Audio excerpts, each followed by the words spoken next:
Coba kalian perhatikan, di depan kalian ada gambar sebuah kapal. Tahukah kamu apa nama kapal seperti pada gambar di samping ini? Ya, ini namanya kapal pinisi. Nah, kapal pinisi ini adalah kapal kebanggaan masyarakat Sulawesi Selatan. Kapal pinisi ini tuh kapal yang istimewa, lain dari yang lain. Seluruh bagian kapalnya terbuat dari kayu dan dirangkai tanpa menggunakan paku. Kapal pinisi ini sendiri umumnya punya 2 tiang layar utama dan 7 buah layar. Keren sekali ya kapal pinisi ini. Nah, jika nenek moyang kita saja mampu berjaya dengan konsep maritimnya, maka sudah seharusnya kita sebagai generasi penerus juga bisa berjaya. Kondisi geografis Indonesia yang berupa negara kepulauan membuat Indonesia mempunyai budaya yang beragam. Budaya tersebut antara lain seperti bahasa, adat istiadat, tradisi, sistem kepercayaan, dan lain-lain. Keberagaman suku bangsa ini merupakan salah satu kekayaan yang dimiliki oleh Indonesia. Nah, ciri keragaman budaya lokal di Indonesia. Budaya Indonesia itu punya keragaman suku bangsa yang begitu banyak. Kemudian, Indonesia juga punya berbagai macam bahasa daerah. Kemudian, keberagaman religi atau agama. Ada 6 agama yang diakui secara resmi oleh pemerintah, yaitu Islam, Katolik, Kristen, Hindu, Buddha, dan Konghucu. Kemudian, keberagaman seni dan budaya. Salah satu wujudnya dalam kesenian, baik itu dalam seni sastra, seni tari, seni musik, seni drama, ataupun seni rupa. Nah, keberagaman budaya ini ada yang terpengaruh juga dari budaya luar. Ya, dampak keragaman dari segi kebudayaan.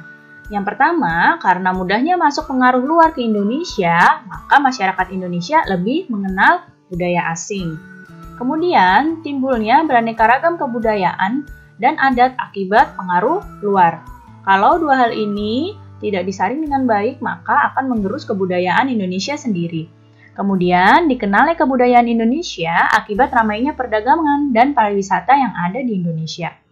Kemudian, ada tontonan dan adegan film yang kurang pantas, membawa efek buruk bagi bangsa Indonesia. Nah, beberapa hal di sini harus diwaspadai agar tidak mempengaruhi budaya milik Indonesia. Nah, berikut ada contoh budaya asli Indonesia. Ada reog, kemudian ada tari kecak, dan ada alat musik angklung. Nah, sekarang contoh budaya serapan dari bangsa lain atau dari negara lain. Contohnya ada musik keroncong, kemudian barongsai, dan ada tari coke.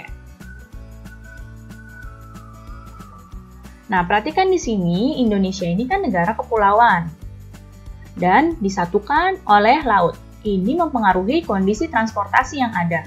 Kita di Indonesia ini tidak bisa terus-menerus menggunakan transportasi darat karena antara pulau yang satu dengan pulau yang lain itu terpisah oleh lautan. Adapun jenis mode transportasi yang efektif digunakan adalah kapal laut dan pesawat terbang.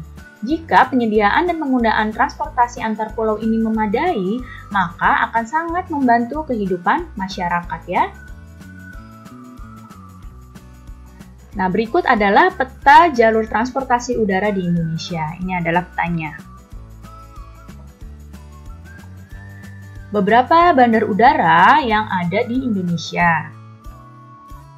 Ada Bandara Soekarno-Hatta di Banten, Bandara Kuala Namu di Medan, Bandara Ngurah Rai di Bali, Bandara Sentani di Papua, Bandara Patimura di Ambon, Bandara Sultan Hasanuddin di Sulawesi Selatan, Bandara Syamsuddin Nur di Kalimantan Selatan, dan Bandara Lombok di Nusa Tenggara Barat.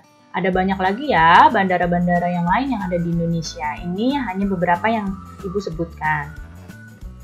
Kemudian selanjutnya, ini adalah peta jalur transportasi laut di Indonesia. Nah, ini peta jalurnya. Nah, berikut beberapa pelabuhan yang ada di Indonesia. Pelabuhan Bakahuni di Lampung, Pelabuhan Tanjung Priuk ada di Jakarta, Pelabuhan Gilimanuk ada di Bali, Pelabuhan Lembar di Nusa Tenggara Barat, Pelabuhan Buton di Sulawesi Tenggara, Pelabuhan Ambon di Maluku, Pelabuhan Jayapura di Papua, dan Pelabuhan Dwi Kora di Kalimantan Barat. Masih banyak lagi pelabuhan-pelabuhan Indonesia yang lainnya. Kemudian, banyak kegiatan sehari-hari yang mencerminkan nilai-nilai Pancasila. Contohnya adalah gambar berikut. Perhatikan gambarnya. Di sini ada keluarga yang sedang bermusyawarah. Bermusyawarah itu merupakan penerapan dari nilai-nilai Pancasila, terutama sila keempat. Di sini, keluarga Pak Hari sedang bermusyawarah. Musyawarah di rumah itu contohnya seperti apa? Salah satu contohnya, musyawarah di rumah adalah musyawarah ketika pembagian tugas dalam membersihkan rumah. Kemudian contoh lain bermusyawarah ketika ingin menentukan tempat liburan. Itu musyawarah sederhana yang dilakukan di rumah. Pengambilan keputusan secara musyawarah dapat dilakukan dimanapun. Tadi kita sudah lihat contoh yang di rumah. Musyawarah juga atau pengambilan keputusan juga dapat dilakukan di sekolah. Contohnya di sini adalah pemilihan ketua kelas. Kemudian dapat juga dilakukan di masyarakat. Di sini ada contohnya pemilihan ketua RT, kemudian ada rapat masyarakat, kemudian ada pemilu. Ini adalah contoh-contoh pengambilan keputusan secara musyawarah ya. Jadi bisa dilakukan di rumah, di sekolah maupun di masyarakat.